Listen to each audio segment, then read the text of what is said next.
Friends, आज हम चल रहे हैं प्राचीन किष्किंधा नगरी के एक महत्वपूर्ण स्थान ऋषिमुख पर्वत पर और वहां स्थित सुग्रीव गुफा भी आज हम देखेंगे।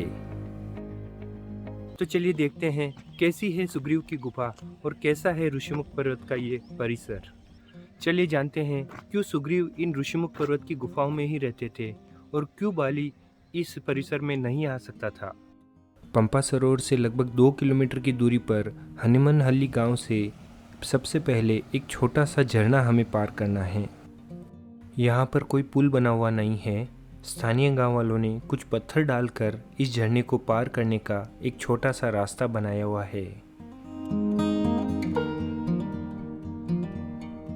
आगे कुछ कच्ची पगडंडियों से चलते हुए हम तुंगभद्रा नदी के तट तक पहुँचते हैं।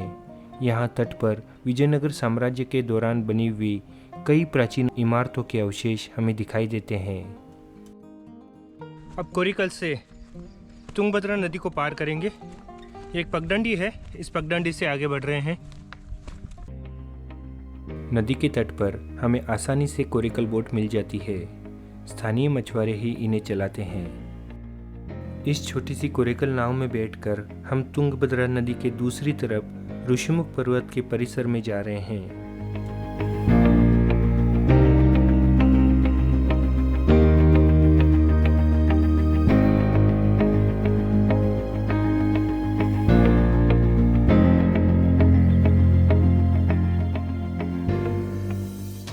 तो अभी कोरिकल से तुंगभद्रा नदी पार कर ली है और अब चलते हैं सुग्रीव गुफा की ओर।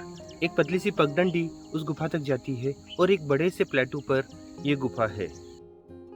नदी तट से थोड़ी ही दूरी पर एक पुरातन विष्णु मंदिर नजर आता है। मंदिर का बाह्य भाग हाल ही के वर्षों में बनाया गया है। बड़ी बड़ी चट्टानों के बीच बने इस प्राचीन मंदिर में भगवान विष्णु के कृष्ण अवतार के दर्शन होते हैं और कृष्ण मंदिर के सामने ही है चतुर्भुज हनुमान जी का मंदिर। पंडित जी ने हमें बताया कि इस मूर्ति में हनुमान जी ने अपने चारों ही हाथों में शंख, चक्र, ग्रंथ और गदा धारण किए हुए हैं।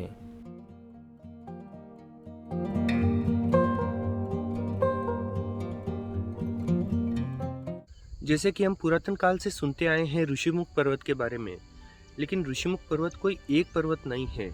इस वजह से हम एक बड़ा सा कोई पहाड़ होगा ऐसे नहीं सोच सकते।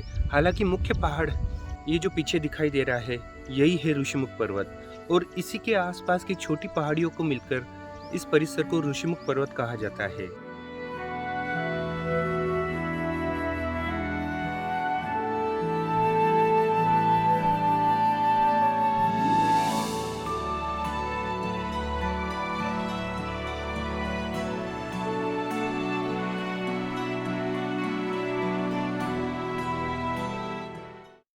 विष्णु मंदिर से आगे एक पगडंडी से होते हुए हम सीता झील या सीता सरोवर तक पहुंचते हैं।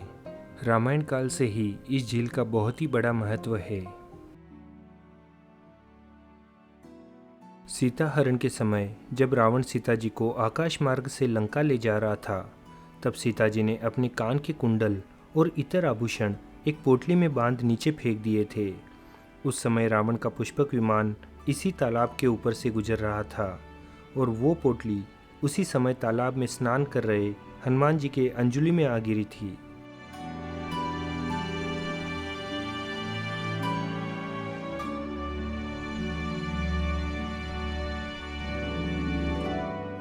सीता झील के पास ही एक विशाल चट्टान दिखाई देती है और इसी चट्टान के पास है प्राचीन लक्ष्मी नरसिम्हा मंदिर। कहा जाता है कि भगवान विष्णु के अवतार नरसिम्हा और माता लक्ष्मी का विवाह इसी स्थान पर हुआ था।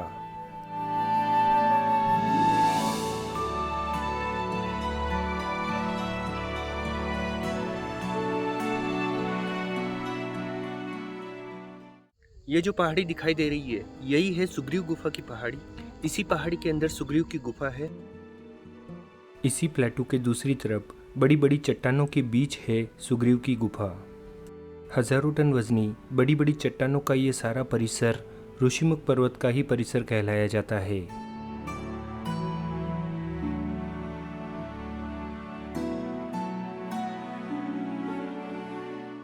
मतंग ऋषि के श्राप की वजह से बाली ऋषिमुख पर्वत पर नहीं आ सकता था और बाली से बचने का पूरे संसार में यही एक स्थान सुग्रीव के पास था।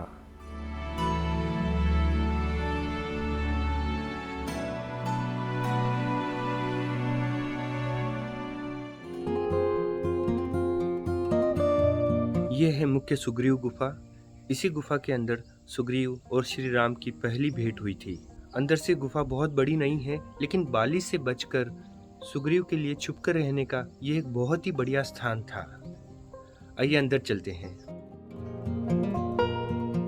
यहाँ दो विशाल चट्टानों के बीच से इस गुफा का मार्ग है और कुछ दूर चलने पर मुख्य गुफा दिखाई देती है।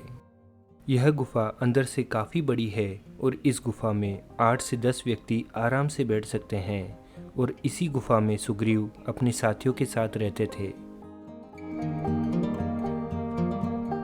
गुफा के अंदर श्री राम लक्ष्मण की मूर्तियां बनी हुई है और इसी गुफा में श्री राम और सुग्रीव की प्रथम भेंट हुई थी। रामायणकालीन इस स्थान का बहुत ही बड़ा महत्व है, क्योंकि इसी स्थान से श्री राम को सीता जी की खोज में सही दिशा मिली थी। यह गुफा काफ़ी बड़ी है, लेकिन हाल ही के वर्षों में सरकार द्वारा गुफा का काफ़ी बड़ा हिस्सा बंद कर दिया गया है।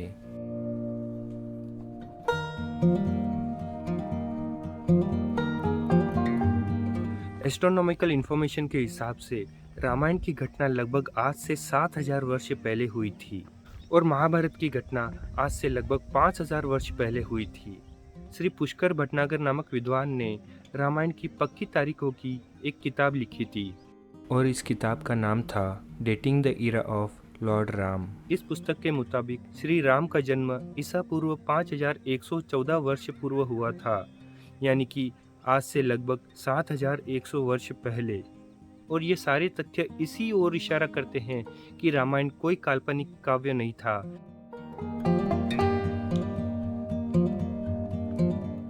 और इसी किताब में कई सारे ऐसे तथ्य, सबूत और तारीखें दी हुई है जो कि क्रमवार पूरी रामायण को दर्शाते हैं।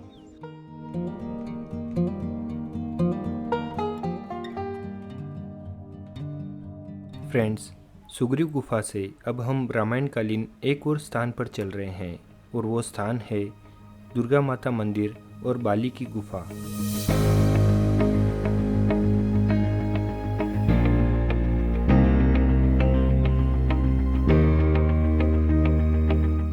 आज का अनिगुंडी गांव यानी प्राचीन किष्किंधा नगरी से लगभग 1.5 से 2 किलोमीटर की दूरी पर पहाड़ी पर स्थित ये माँ दुर्गा का प्राचीन मंदिर है।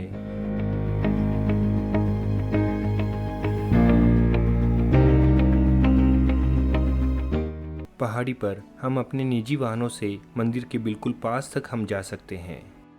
यहाँ पर पहाड़ी के मध्य भाग में गाड़ियों के लिए अच्छी पार्किंग की व्यवस्था की हुई है।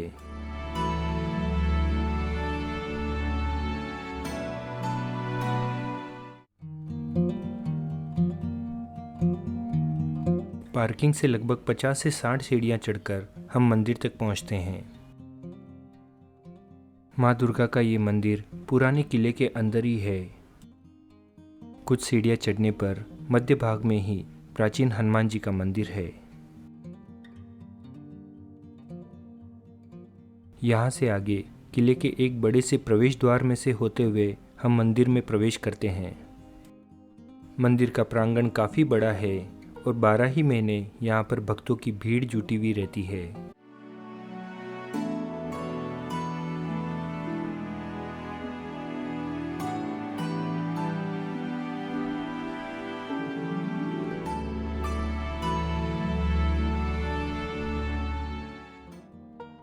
मुख्य मंदिर के सामने के प्रांगण में ही एक विशाल पेड़ पर सैकड़ों की संख्या में रंग बिरंगे कपड़ों में नारियल बंधे हुए दिखाई देते हैं।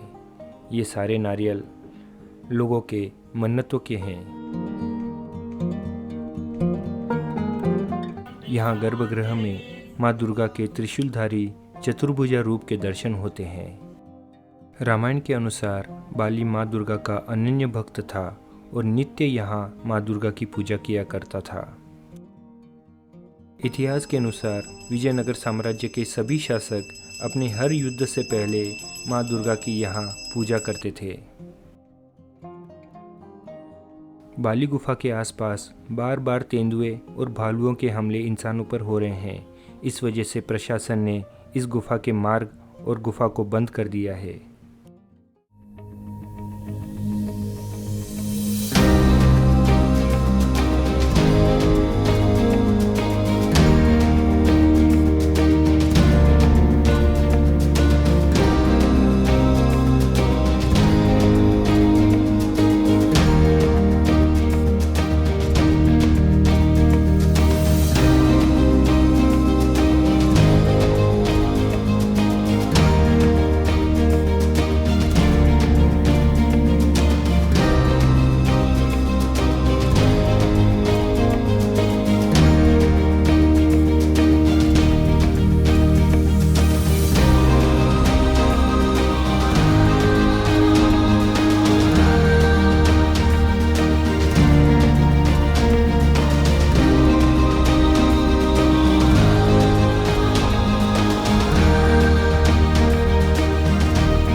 फ्रेंड्स, आज हमने रामायण कालीन कई ऐतिहासिक जगहें देखी।